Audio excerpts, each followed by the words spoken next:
Can you hear me? Oh, okay. It's our first time. Okay, sorry. It's my first time ever holding a microphone. So I brought a little notebook full of questions. I want you guys to know that we were very nervous to meet each other. I'm a big fan of Alison. And I'm a big fan of Sam's, and this is crazy that she agreed to do this. We're gonna do a lot of fangirling and smiling at each other, and it's genuine. I need you to know that. hopefully it won't embarrass us. Okay, also, I want you guys to know that I listened to like 24 interviews and like watched you on Seth Meyers and all these other places while I was writing my questions. So I am not gonna ask any of those boring questions Great, that thank you. other people have asked. You can Google all those other questions, yeah. Yeah, if you wanna hear like a real in-depth, like smart interview, I will point you to the podcast that I listened to with Alison on them, but I thought we could have a little fun. So my first question is, what does it feel like when half the country is cooking your recipe?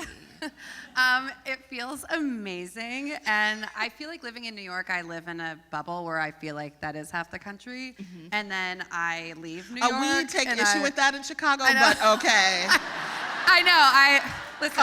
Okay. Trust me, I know, and that's why I'm like, well, I'm not sure they are, but thank you for saying so. It feels really good. I feel like it is an actionable way to demonstrate like enthusiasm for something. Like someone's not just taking a picture of something or talking about something. They're actually going into their home, they're spending money on ingredients, and they're doing the thing. Yeah. Like you can't pretend to like Alison Roman recipes. You actually have to like show that you do by putting in the work. So like you guys are actually working a lot harder at this point than I am. Like I did the work before, and now you're doing the work now. So it feels really, really good. I feel like it's impactful. I would feel like super intimidated to know that someone was eating something that I made, which is why I'm not a chef. Well, yeah, and also to be fair, nobody cooks one of my recipes and then serves it to me. But anytime I go to somebody's house and they don't cook my recipe, I'm like, what's that salmon recipe? It's not mine, I don't like it. You know, like, but now that if I they can were relate to, I'd be like so embarrassed. Oh my God, I couldn't possibly, oh my, that's so weird.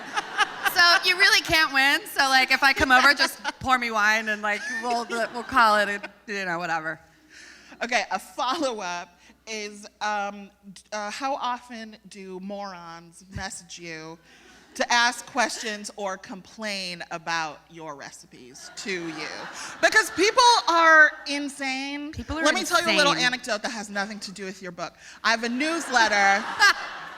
That I send out. It's hysterical. And more often than you would think, people email me with questions about the newsletter, not its contents, but like the nuts and bolts. And I'm like, if I subscribe on a Tuesday, when will the next newsletter show? And you're like, no.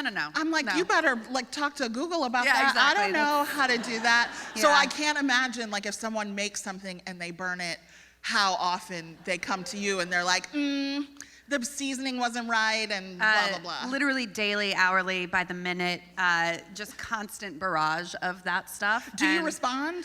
I will if it's something I can help with. What I can't help with is like, oh, the event sold out. How do I get tickets? Or like my book arrived from Amazon and the corners were banged up. How can I? And I'm like, honey, I cannot help you there. People really come to you with that? Boy, Somebody told me that their package was stolen off their porch and they were really upset because they pre-ordered. And I'm like, move. Get it? Like, I don't know.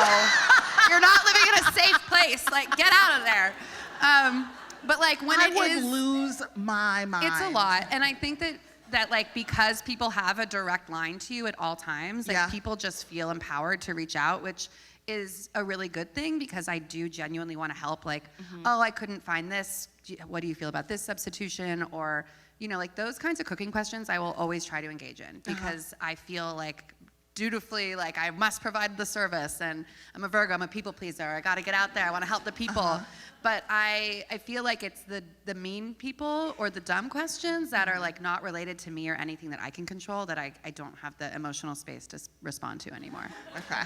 Yeah. It's like a self-protection thing. Like, I just simply can't. I can't imagine like how often people, I mean, if I mess something up when I'm cooking, I'm just like, oh, I'm a moron, I didn't do this right. I would never think, let me see if I can get a hold of Julia Child. Yeah.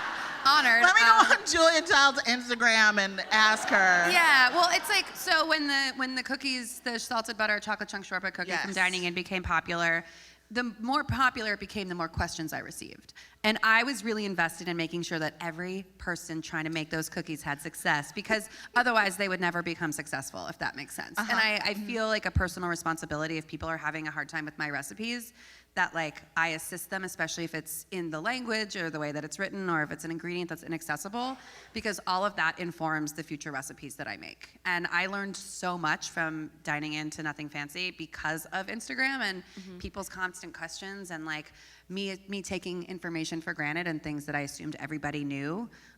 What did you learn that you had to I learned dumb that it people way think down? guajillo chilies can be purchased fresh, and they can't.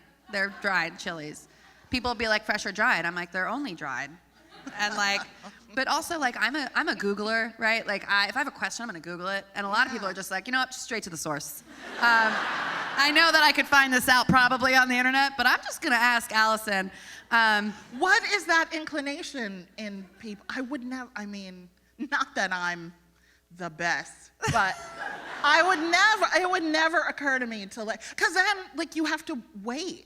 Everybody knows on Instagram that if you don't know the person, your people message like, goes into that vortex. I've overcooked the thing, and help right now. And like 3 days later, I'm like, I'm so sorry, but also What did you do? Efficient. How did it work out? Yeah, I'm like, humble, all best, you know, like, I don't know. Like, I get text messages now from people that I'm actually friends with, and that I will answer, especially if it's an emergency.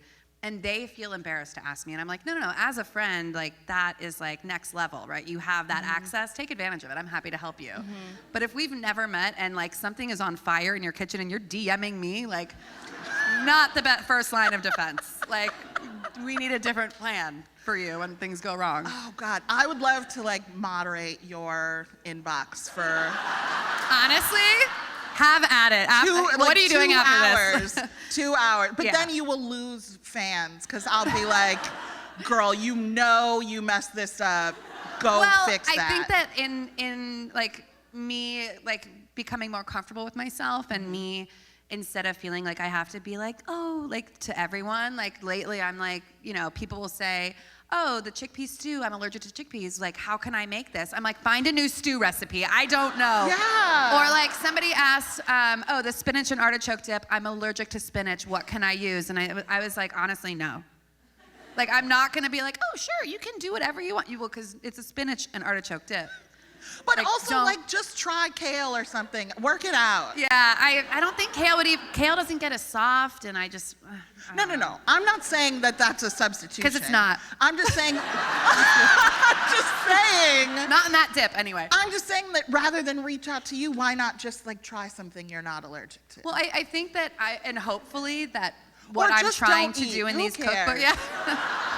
Honestly, that's where I'm coming from. But I feel like hopefully in the recipes where I am, like, use it or don't. Like, if you don't have this, use that. Like, I do want people to feel a little bit more confident in making those decisions when I'm not around. So, like, these books are like me being around forever all the time in your home. That's weird because we've never met. But, like, I want to preempt those questions by saying it is okay. So if you're reading this and you're like, oh, it's acorn squash, I can only find butternut. I've already told you in the recipe that butternut's fine. That's like, I wanna get ahead of what it is that you're thinking.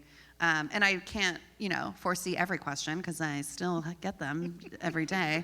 But, I think that trying to understand how the home cook is cooking and experience what problems could arise and then solving them before they can ask. That's very nice of you. I'm trying, yeah. It's really just to spend less time on Instagram. I'm like, all right, well, it's going to be a lot of work for this book, but maybe people will stop asking me questions. No, I'm just kidding. I love questions. I do. I do. That's nice of you to say in front of these people, but what do you hate cooking? I don't actually hate cooking anything. I really, it sounds so dumb and earnest. I No, it love doesn't. cooking. I really do. There's things that I don't like eating, and then I'll never cook them. Like what? I've never made a sweet potato for myself unless I'm writing a recipe, which I do for you because everybody loves sweet potatoes. They're Yeah. not for me. I'll never cook with a bell pepper. Oh, everybody is shocked. Yeah, I know. Whoa, there was an audible gasp in the audience. Like, I feel like somebody just left. They were like absolutely upset They're with holding me. up a lighter to the cookbook Yeah. like, man, fuck this. Yeah, like I think Never. No, there's things that if I don't want to cook it, it's because I don't want to eat it. Oh. Like, you know. This is fast. Like, what else? What else? do Honestly, you the list use? is pretty short. I'll never make myself a sandwich. I'll see you guys later. Thank you so much. Yeah, We are in the Middle West where we are made of bread and sweet potatoes. I know. You cannot look at all these bread people out here are shocked. I love bread. I eat bread all the time. People love bread so much that, and I can say this because I have Crohn's, but like celiac people will eat disgusting gluten-free bread Just to get that sweet just bread taste. because they want to Yeah. have something bread-like in their mouth. Listen. No sandwiches? I like toast. Okay. I don't know. Like it's not that I don't like bread. It's that I'm Toast is saying like I'll never half make a sandwich. Half a sandwich. Yeah. Yes. I'm gonna start calling toast half sandwich. There's only one cookbook author up here. Okay, it's me. Like, take it easy. Yeah, don't listen yeah. to me. I don't know anything, but I do. No. Yeah. love bread. I don't know. Oh, okay. Yeah. If I am making a sandwich, it'll be a grilled cheese. Okay. Yeah. All right, we forgive you. Yeah. I mean, I love bread and cheese. Trust me.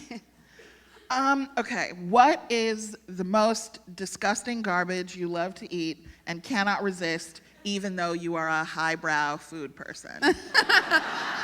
Well, thank you Like for calling me chicken that. from the gas station. Like, really, what's the Yeah. most disgusting thing you love? Okay, so this is an interesting follow-up question because while it's been a minute, I cannot resist the smell and taste of a Subway sandwich.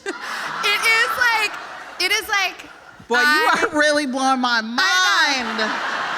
I like walk by a Subway sandwich and I am just like Belle in Beauty and the Beast, where I'm like dancing in the street and shit, and I am like in heaven.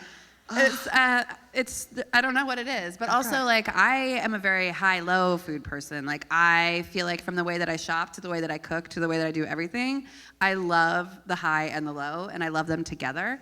And so like my number one favorite snack is a Cheez-It cracker. And I don't spend money on Look expensive how many crackers. people love cheese. Yeah, that's right. We're my Nabisco heads here in the audience. I also love like Auntie Annie's pretzels. I love like any mall pretzel is great. I mean, I love plenty of stuff like that. I don't know. I am a regular person. I love chips. What do you want me to say? I feel like you're trying to trap me. No, it's genuine curiosity. Okay. Like, do you okay? I eat like Oscar Mayer bologna. Oh, Kraft American single cheese. That's my answer. That's Okay. like my number one hard stop.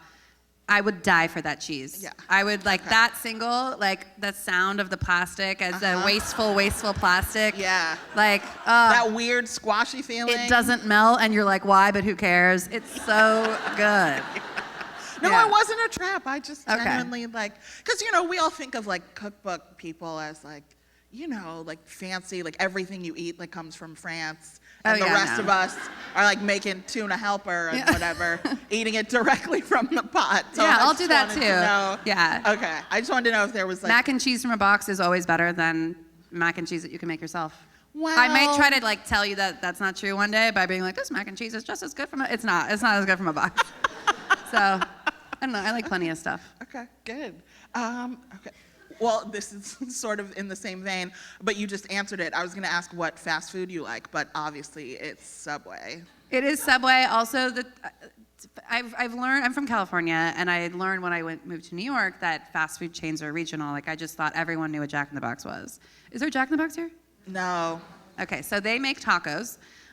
They are a hamburger like fast food chain, And that's like what they started off as. And for some inexplicable reason, they have tacos on their menu. And it's 2 for 99 cents. It might be like $1.09 now, because that was when I was in high school 5 years ago. Just kidding, many more years than that.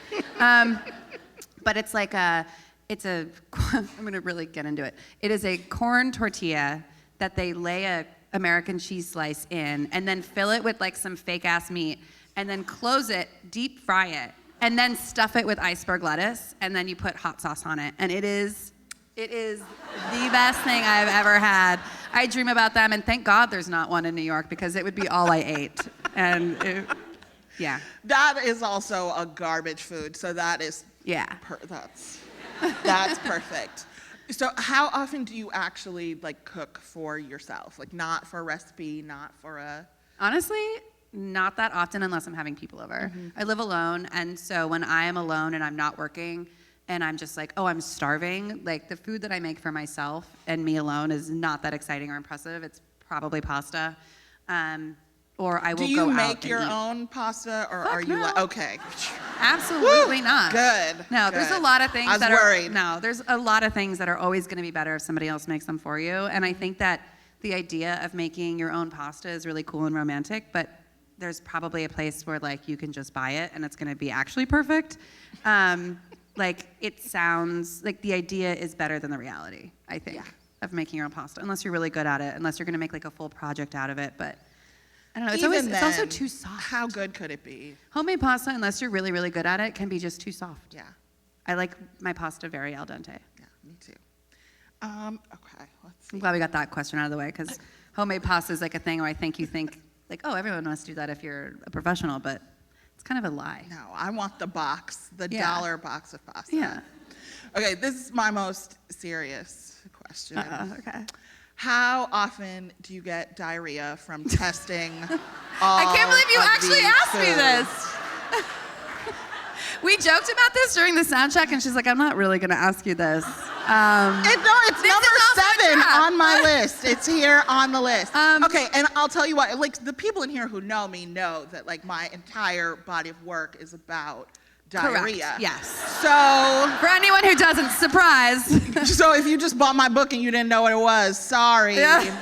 But no, it's what I think about every time I read a recipe. I'm like, oh, how painful. How painful is that going to be? It's like it goes in, every recipe that's not like boiled rice with no salt. I think like, oh, how much of a price am I going to pay for that? But like your recipes, you have lots of cheese, but you also have. Don't though. You have lots of. Just well, maybe the ones you're reading, because you're like, cheese. But like, there's a lot without cheese. I mean, what am I going to read the vegetable chapters? Yeah. No.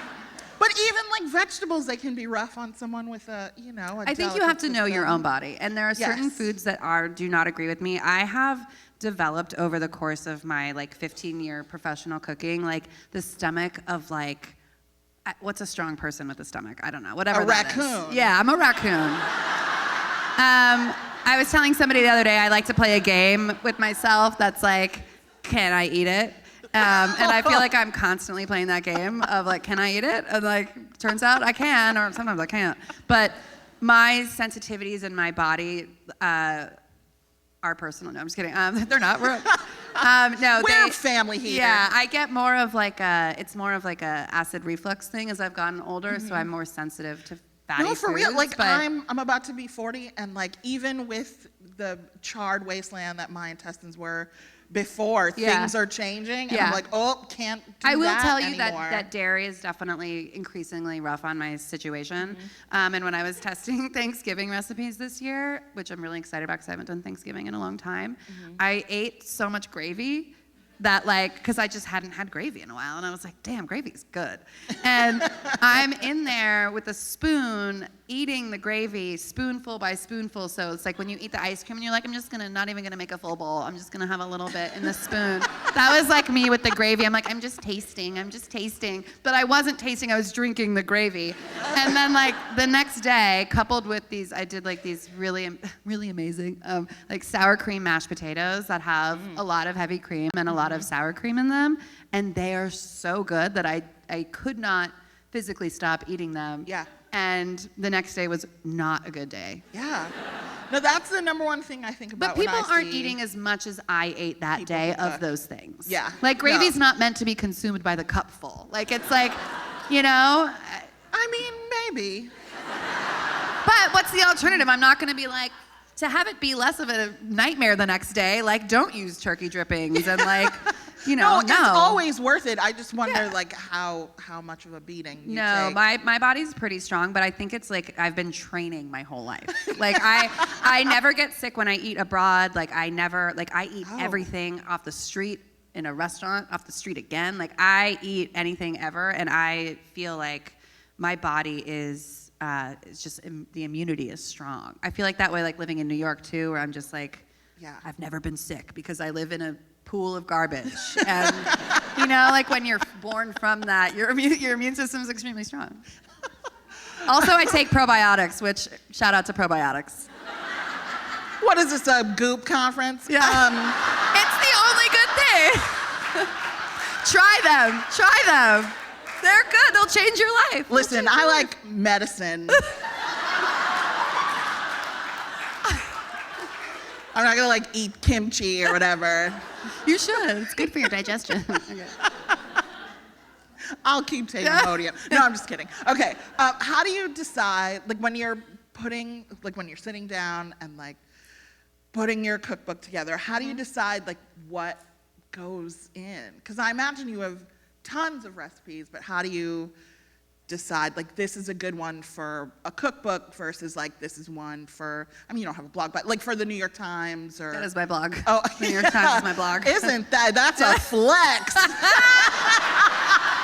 I don't self-publish. I have a blog spot and she's like, the New York Times is my blog.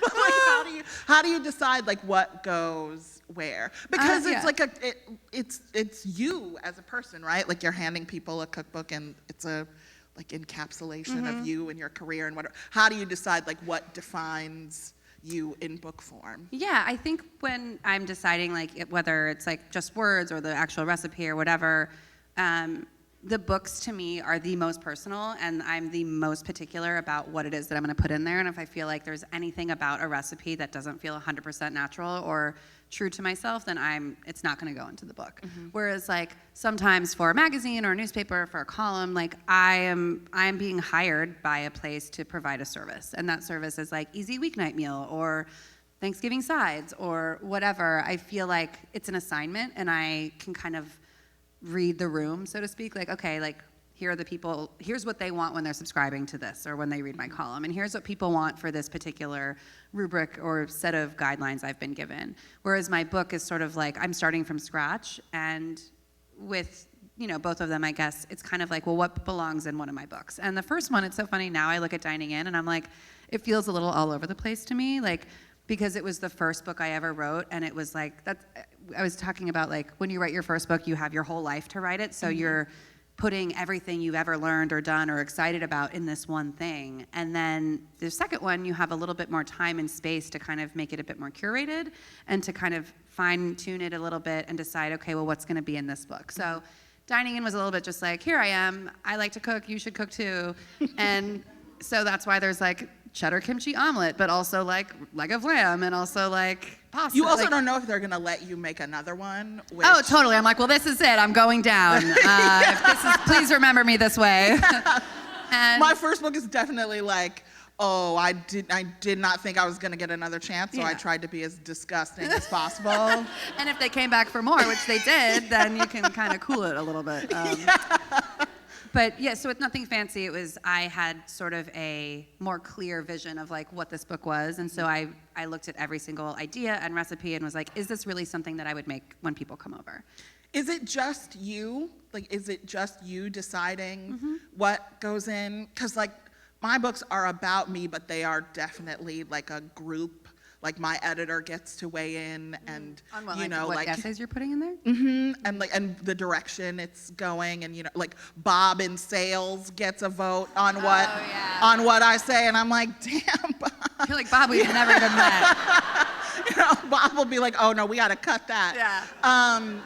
But is it just you? Like you get to decide, and that's Pretty much, yeah. I mean, yeah. I have an incredible. amazing editor who is extremely enthusiastic about my work and respectful, and she also knows when I'm going too far on something or not giving enough of something. So she'll say like, I think you need to tone it down here, like, or I'm just like, bell peppers are bullshit. She's like, maybe we rephrase, like, I don't know, like soften the edges a little bit. And I'm like, cool, yeah, I hear you.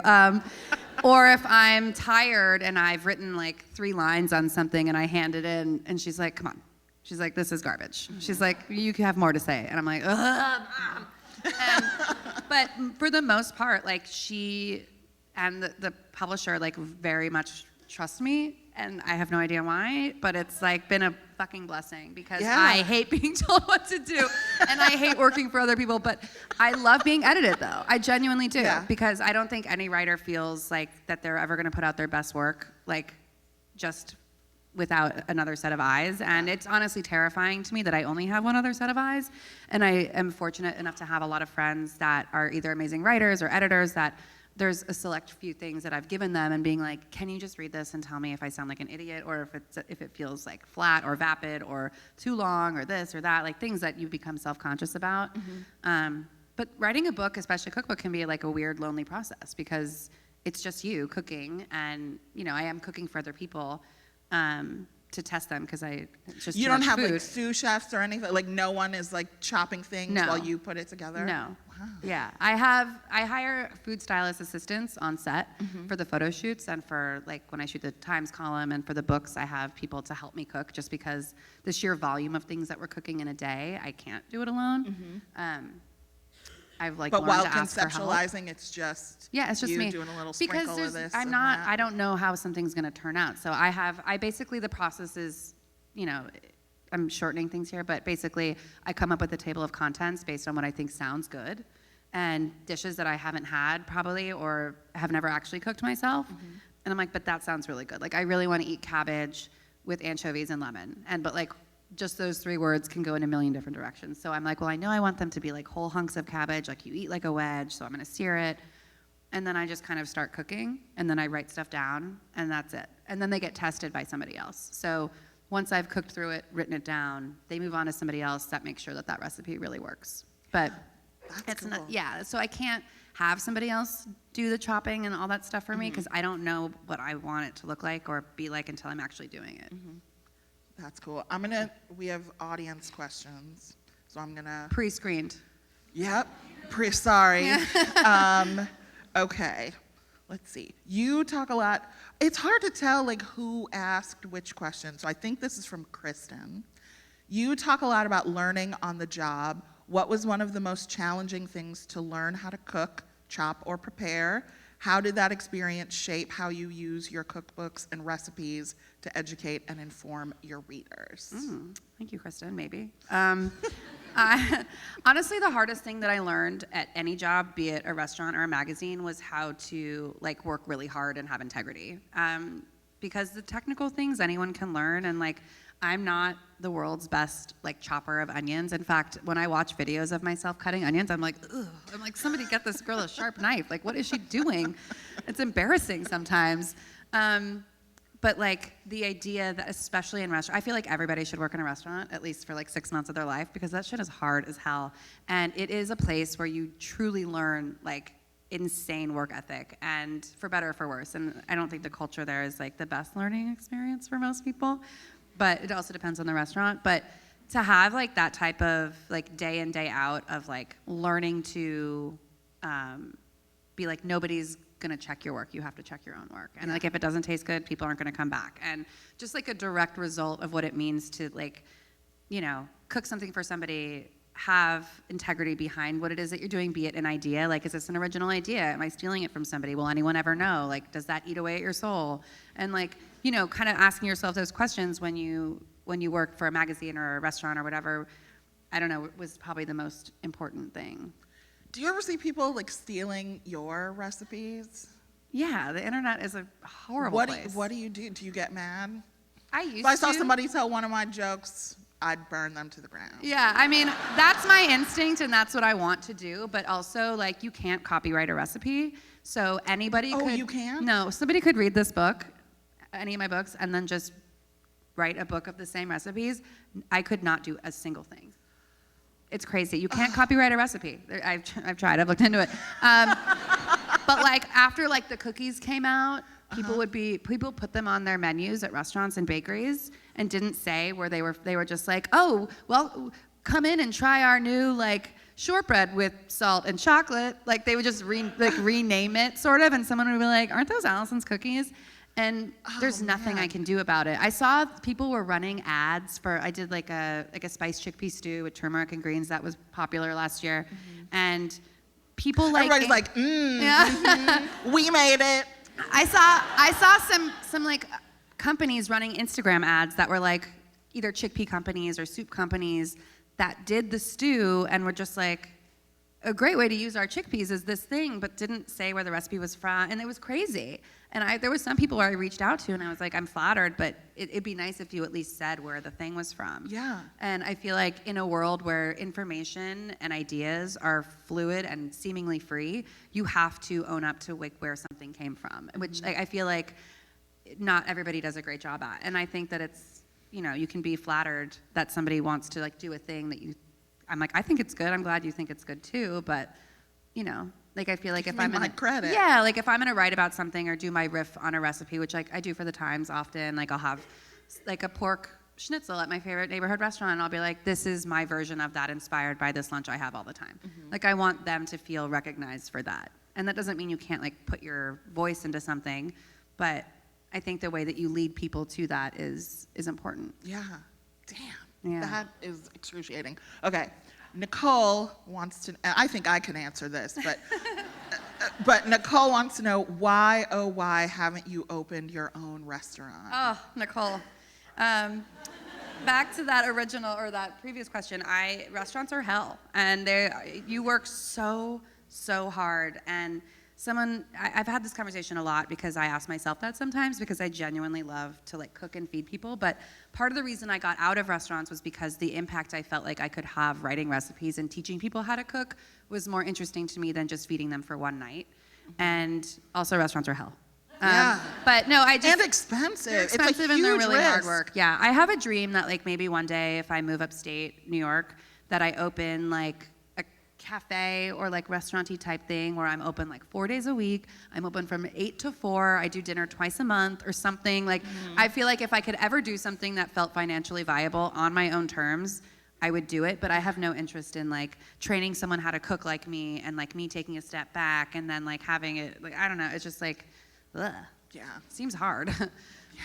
No, Next time you go to a restaurant, give them all of your money. Like, it is tough work, man. And, like, people feel so entitled when they go in, and they're like, I had to wait a thing, and, like, my soup came out, and it was weird. And, like, I don't know, man. I feel like most of them are just doing the best they can. Oh, now we're all going to be sad when I we know. go in restaurants. Like, thank you. Yeah. Bring them, like, a case of beer. Be like, this is for the kitchen. Do, like, nice things like that for restaurants go such a long way because it is, like, pretty thankless work. Yeah. Yeah. Okay. Connor wants to know, is a hot dog a sandwich? And we are very particular. I mean, I'm sure Is there a wrong answer? Because tell me what it is. We are very particular about our hot dog toppings here. I've heard. It's a very charming thing about Chicago. Well, I Really have makes some people questions. love us. I'm going to Okay. turn this around. I Okay. do have some questions. First and foremost, let me just say, and this is not like a planted and canned answer, I genuinely and wholeheartedly prefer hot dogs to hamburgers. Always have my whole life. Yeah, me too. And it feels nice to be in a city where that's recognized. Yes. So thank you. Yes, we feel you. Thank you. I don't think it's a sandwich. I think a sandwich is a sandwich. Right. That's like Correct. saying that is a taco a sandwich? No. Because the bun is one continuous piece of thing. And if you split the bun and sandwich the hot dog between the bun, then perhaps it becomes a sandwich. But if it's just the bun folded as intended, it's a hot dog. Yeah. That's the correct answer to me. I hope somebody wrote that down. I'll never say anything smarter than that. This is the one thing they clap. Yeah, I know. You're like, be nice to restaurant people, and everyone's like, Yeah. and you're like, hot dogs aren't sandwiches. And they're like, Thank you. what do you put on your hot dog? There is a wrong answer here. Yeah, I know, and I'm gonna fuck up, and you guys are gonna be mad at me. But the toppings that I require that are non-negotiable: yellow mustard, never like fancy mustard, like French's. Right. Raw onion. Okay. Yes, we Maybe agree. sauerkraut. Wrong. Okay. I would also do a pickle. Okay, and that's it. No tomato, no ketchup. Yes. No ketchup, but you need tomato, and you also need celery salt. I'll take celery salt. That's just like not readily available where I live. Oh right, we forgot. The relish is a deal breaker for me personally. I think it's too sweet. But aren't pickle like it's the same thing? No, because unless you're talking bread and butter pickle, which I also don't recognize as a real pickle. I want like a sour dill up in there. I need like my hot dog to basically be like a salady in acidity, but like meaty in spirit. Like, I don't know. I want like a salty hot dog with like tangy mustard and sauerkraut and pickles. Sounds good, doesn't it? I want it that way. Yeah, now we all want. Are there hot dogs after this? Is that part of the? We should have put that in our rider. I should have been like, listen, don't get me a hotel, get a hot dog truck. Yeah. We'll live in it for the next 2 nights. Okay, so there are two, I think both Hannah and Stephanie want to know what are your favorite places to eat in Chicago and what is your favorite Chicago restaurant, but you haven't been here that much, right? You say that so sadly. I know. Unfortunately, I must admit that no, I haven't. I came here once 10 years ago for 2 days. It was cool. We had a great time. Where did I eat when I went to Blackbird? Oh, that's a place, yeah. right? Okay. That's a fancy place. Yeah. Or maybe I went to Avec. Is that like the other? Okay. Yeah. Oh, okay. And last night I was so tired and I didn't want to talk to anybody. I was just like, I had just landed and I was like, I need a pizza. And so I texted my friend Julia, who used to be the food critic at Time Out Chicago. And she knows, her family still lives here, so she's back frequently. And so was just my spirit guide. And she told me to go to Bungalow, something Bungalow. Okay. Amazing pizza, honest to God, like better than anything I've had in New York. So I may move here just for the pizza. It is my favorite food. Wow, a lot of commotion in here.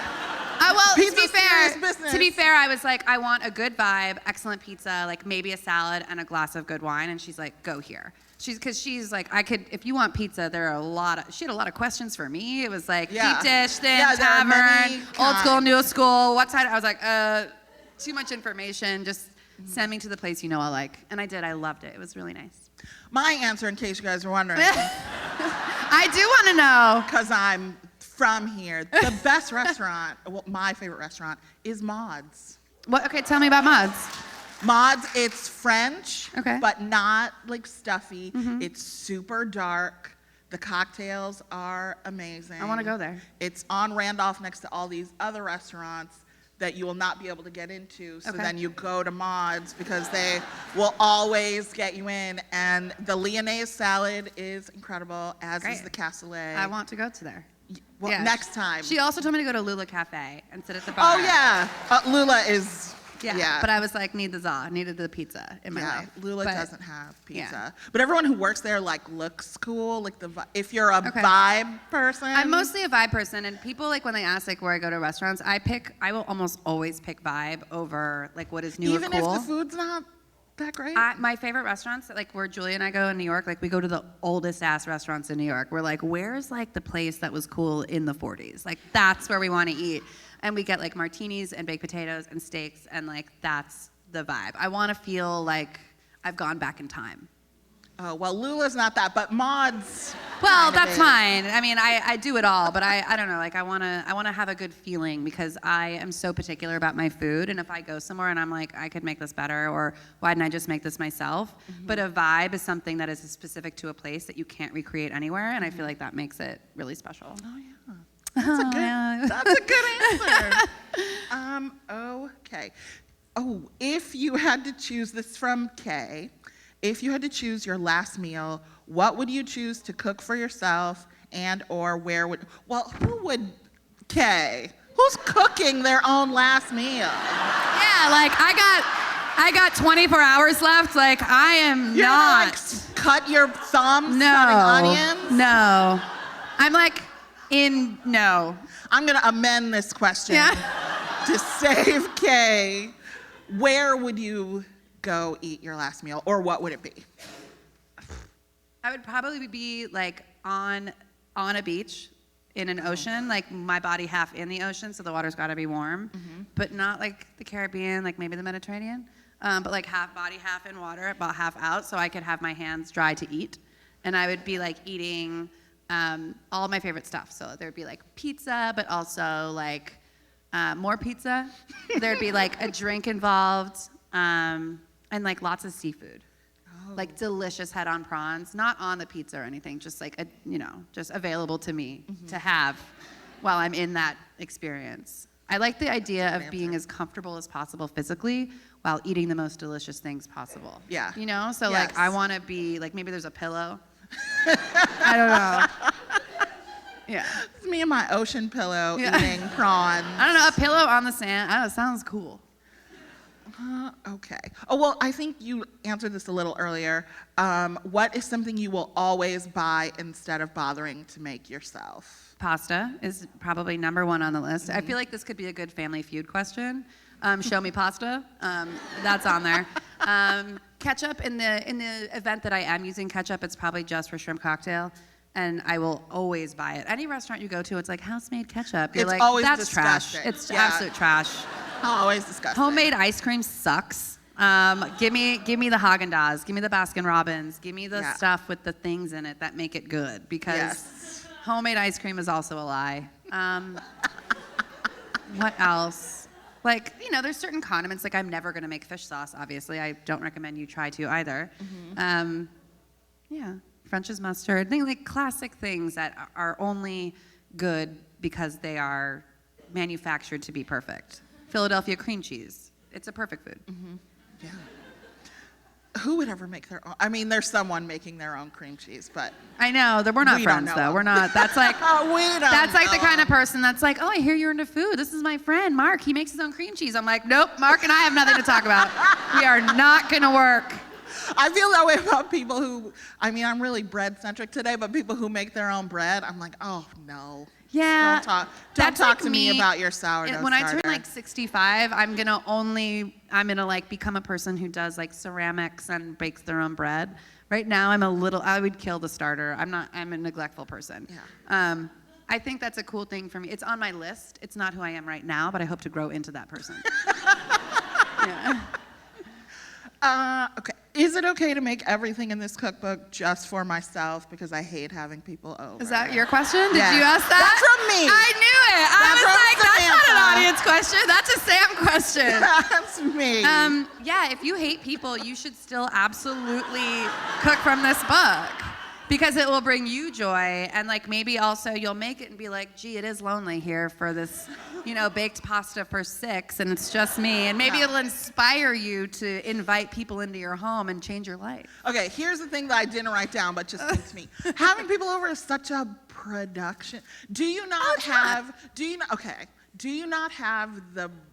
the deep anxiety gene that makes you notice every speck of dust on everything in your house before people come over? Because for me, that's the thing, is if I have you over, I also have to like clean the blinds first. Yeah. Because it's gonna drive me nuts. So then it's like, oh no, you stay at your house, I'll stay at my house, and we talk on the phone and eat whatever we want. Yeah. That reminds me, one time I had a friend who had a girlfriend and they went long distance, and I was like dating this guy's roommate at the time, so I was there around a lot, and him and his girlfriend would cook the same thing on the phone. Disgusting. And like they would have dinner, they would have dinner together, and the whole time my boyfriend and I were just like, kill me now, like this is so embarrassing. And they got in the biggest fight because she bought like fettuccine and he bought like fusilli, and it was like, I sent you the recipe, Eric, it said fettuccine. He's like, I thought it was fusilli, and she's like, Eric, you don't listen. And it was like, turned into like a whole thing about their relationship. Anyway. Put me in a grave before I would do that. Spoiler alert, it didn't work out. They broke up. But yeah, I don't feel pressure to do that. I feel like if you're gonna cook for people, that's enough. And if you're hanging out with the kinds of people that are gonna judge you for all the shit in your apartment or your house, or things weren't vacuumed, or there's cat hair everywhere, like they're not real friends anyway, and they probably shouldn't be in your home. So true. So get them out of there. Oh, But it also just depends on your personal level, standard of living, whereas like mine might like hover middle ground. Like I'm not you know. I mean, we're not disgusting. No, or I live in a anything, nest of cat hair, though. Like, true story, like, straight up. That's how I live my life. But yeah, I feel like the production part to me is not actually a production. I don't Do you think make of it them as such. stay to help clean up? Fuck Because that's yes. the other part. Absolutely. Well, also, there's certain people in my life just know that because they've contributed absolutely nothing to the meal, that is their contribution. I need to meet some people like that. Yeah, I think that, like, it's people that have worked in restaurants. I'm telling you, they're the best. Yeah. But when you come to a meal and you've either brought something or you've provided in some way, I don't like give you the eye at the end of the meal. But if you waltz in here with nothing and then expect to leave without doing a thing, then you are mistaken. Yeah. But no, I don't ask them to clean up, but they genuinely will. But there's also it's kind of a bummer for my closest friends because they do the most work. If we've just met, or if it's like a professional, I'm having you over, or, you know, we're just getting to know each other or something, I'm like, oh, no, don't, please don't. I'll do it. And I'll like resent them after they leave for not helping. No, but I do feel like I also grew up in the house where it was like, if you cook, you don't clean. And that's not for everyone, obviously, but in any dynamic, whether it's like roommates or partners or whatever, it's like the person who does the heavy lifting on the front end doesn't do it on the back end. I live alone, so I do it all, but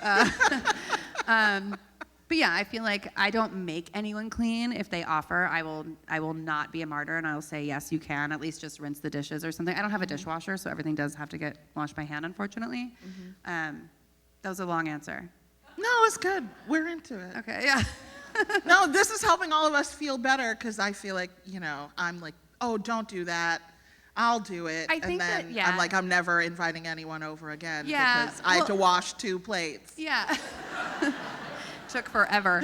I also think, though, in my line of work, the amount of food that I'm cooking constantly, I now realize that life is like, I'm too busy to be polite. And if people say, what can I bring? I'm not like, oh, nothing, I've got it. I'm not going to kill myself to make sure that you're not bringing anything. I'm going to be like, yeah, you can bring a bottle of wine, a bag of ice, and 2 bunches of cilantro. And they're like, oh, okay. I'm like, you asked. Like, don't ask if you aren't prepared to, like, get a pen and write some shit down. People really do just want you to say, just bring yourself. Yeah, no, and sometimes I mean it when I say just bring yourself. Yeah. But I'm not the kind of person to say just bring yourself and not mean it. Yeah. Like, that's not a passive thing. If I say just bring yourself, that means I genuinely have it under control. But if I'm like, I need help. But again, like, the better I know you, the more likely you are to be saddled with last minute errands, unfortunately. So don't get too close. I'm a nightmare. Delete you from my phone. Yeah. So this is another stupid one, but you have very nice hands. Thank you. And like your nails look nice. I got my nails done because you always have your nails done. Oh my God, cute. This is nice, though. I wanted really you went to out. be impressed. I am. How do you like keep them so nice when you're like cooking and washing all the time? I have a gel manicure, and that's like the nail polish that doesn't come off. Although this one nail is chipping. But like, do you have to think about that because people Constantly. are always looking at your Yeah, hands? the women at the nail salon that I go to hug me when I come in now. Like, we hug, we embrace. We feed each other snacks. It's a great relationship. We really love each other. But yeah, more so when it's like, I just realized that a regular manicure lasts about a day and a half on me, and I'm not going to spend the money if it's just going to be ruined. So I spend a little bit more money, and it lasts for 2 weeks. Do they give you like a nail budget? No. Oh, here, speaking of budgets. I wish. This is a very tacky question, but okay. So, As long as it's not about diarrhea, I'm all set. Yeah. What kind of toilet? No, I'm just kidding. Honestly, you should ask what kind of toilet we have because it's industrial. So, how does it work with buying all the stuff? So I just did my taxes, and I have been freelancing for a while. So I'm like learning, you know, what you can claim and whatever. I claim everything. Yeah. I'm like, oh, did I breathe on that? When it's in the book, great, it's writing it off. But like, how does it work with like all the stuff you have to buy? Do you have to pay for it? Yeah. Do you get oh man. So with the books, do you work that into what you sell the book for? I mean, you don't have to say I have no all idea. of that. Yeah, but I don't know. The publisher decides what they sell the book for. This one, this one is like 25 pages bigger than Dining In, but all of their cookbooks were raised in price this year based on like where they're getting their paper from, and things are expensive. I don't know, but so they set the price. I don't. I think that when I was making the book, I was like, oh, I really want to make it like this big. And they're like, well, if it's that big, we have to raise the price to like 41. And I was like, I don't feel comfortable with a book that's going to be more expensive than this because I feel like it limits accessibility. And you can't have a book called Nothing Fancy and it's $40 fucking dollars. So I am mindful of that. But also, like, I think about what I would spend my money on and what is too much and blah, blah, blah. But the way that it works with cookbooks specifically is that you get a budget, and that's in your advance. And I don't know how it works for fiction or nonfiction or just regular novels or paperbacks and hardbacks and all that, but for cookbooks, you get paid in installments? Yeah, me too. So it's like they know. They give me some when they buy it. They give me some when I edit it. And exactly. then they give me some You're when like, it comes please, out. Sarah, like, is it time for the payment? I think they know, though, that if they gave me all the money up front, I would spend it all. Yeah. Then, like, Thelma and Louise off a cliff, and they'd never have a book. Yeah, they're like, you only get it when you turn it in. I'd be eating my head-on shrimp in the beach and then just walk into the sea forever. Yeah. I mean, listen, I've come close a few times to doing that myself. But yeah, so they give you the advance, and your advance is based on like your estimate for what it's going to cost to make this book and what they think your worth is, which is great when they put a number amount on your worth. I love when they debate it. Yeah, it feels good. But yeah, so I pay for the photography, the prop styling, the groceries for both developing and on set, for any assistance, for any location, I pay for everything. So you get this nice, cool number, but more than half of it goes into the production of a book. Whereas like, you know, if you're a novelist and you're like, I write in a cabin in the woods for, you know, this novel, it took me 2 years, like your expenses are a bit different. So I don't know what those advances look like compared to something for like a cookbook. But also the interesting thing about that is that they don't care how you spend your money. I could have spent half the amount of money on photography and probably had like a less cool looking book, but that wasn't worth it to me. And I feel lucky and privileged as hell to be able to have the budgets to be like, I'm going to hire the best photographers I can hire. And that means I get less money because no one's going to tell me how to divide that up.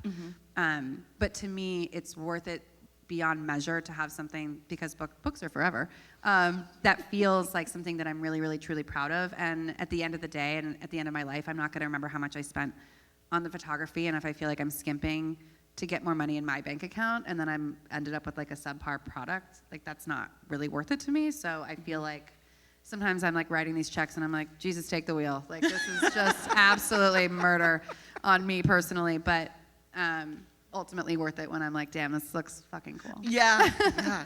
Okay, I'm gonna do one last question. What's your go-to music, album, or genre for entertaining or dinner parties? Well, I don't call it entertaining. No, I'm just kidding. I don't, though. No, I feel like for having people over, my number one party trick is to outsource the playlist. So I feel like I don't know if you guys feel this way, but when I get attached to an album, I run it into the damn ground, and it's all I listen to. Or I make playlists like seasonally, just with whatever new music's coming out. And those are kind of personal playlists, like they're not always appropriate, you know, and when we had iPods 1,000 years ago and people would just hit shuffle and you're like, oh, skip that one. That's my dad probably put that one on there, and you're like embarrassed about a song. Like my private playlists are not to be played for the public. Yeah. So I have friends that are better at the music and the vibe than I am for like, I feel less attached to it. So I feel like my personal music is different than the like entertaining music, and it definitely has to be upbeat, and I tend to listen to sad shit. So, me too. You have insanely good taste in music. I know this because she puts music up on her Instagram, and I feel not very a lot aligned. of it is good for people to like, no, but you sent me your to. playlists, and I listened to them, and we're very aligned. I feel like I get a lot of good music from you. But yeah, it's not anything I would put on for people. Yeah. Like that's all my private crying playlist. music, Yeah, my exactly. secret eating music. Yeah, it's when we have Cheez-Its for dinner. But yeah, I don't know. I feel like whatever makes you feel good, and like reading the room, and there's certain, you know, I feel like the playlist should always get rowdier as the night goes on. If that's the direction your evening's headed, which I hope it is. All my evenings are like, get out, I need to take my bra off. They do not I just take my bra off rowdier. at the table, to be honest. I feel like if I'm inviting you into my home, I cannot be bothered to pretend to be anybody that I'm not. And so that is going to be the most real-ass version of me. And like, if that means we're eating salad out of the bowl that I mixed it in, or if I'm taking my bra off at the table, or like, whatever. Like, you're in my house. If you don't like it, you can get the fuck out. We're gonna end on that. If you don't like it, get the fuck out. was raunchy. I'm sorry. No, that was so good. That was so good. Thank you guys for coming to this. Thank you so much. Thank you This for is being crazy. here. Yeah. It's dark, so I'm just.